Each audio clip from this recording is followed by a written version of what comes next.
Et salut, c'est Major Mouvement. Vous êtes en train de me surprendre lors d'un échauffement. L'échauffement, j'en parle pas suffisamment parce que pour moi, finalement, c'est quelque chose d'acquis. Et quand je vous en parle, vous me dites, mais Major, on ne sait pas comment s'échauffer, on ne sait pas quoi faire. Et bien là, je vais vous proposer une petite session d'échauffement de mon propre cru très global. On commence par du jumping jack. 30 secondes de jumping jack latéral pour venir échauffer à la fois les abducteurs, les genoux, les abducteurs, ABD, hein, pas adducteurs. Cela dit, on fait aussi les adducteurs, excusez-moi. Au niveau des hanches, des genoux, des chevilles, les abdos pour le gainage, mais aussi les épaules, les bras et la tête.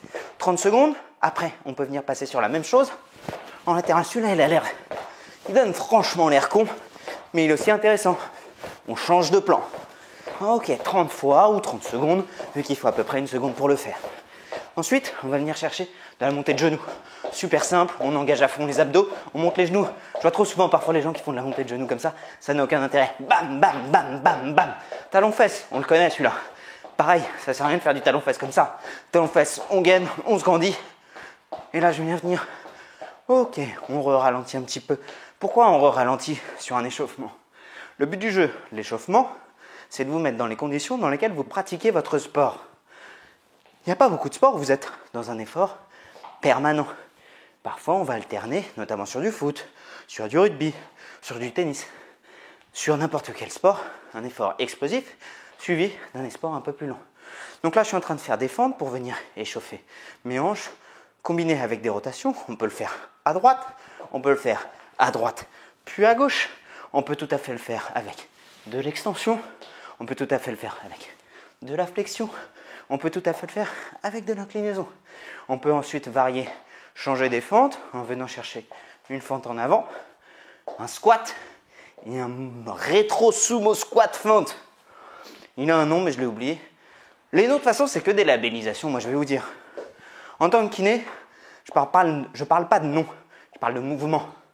Savoir si je suis un sumo squat, un rétro squat, je vais vous dire un peu au fond. Je m'en branle. Parce que moi je sais ce que je fais au niveau de ma hanche. Une fois ça m'était arrivé de montrer sur Instagram ça en disant ça c'est un squat. Je me suis attiré tout un tas de tollés en disant ah mais c'est pas un squat, c'est un quart de squat. So what? À un moment donné, que je fasse un full squat, un quart de squat, un huitième de squat, un 16e ou une racine carrée de 3 de squat, à un moment donné, le but du jeu, c'est de bouger, c'est de bouger, c'est de bouger.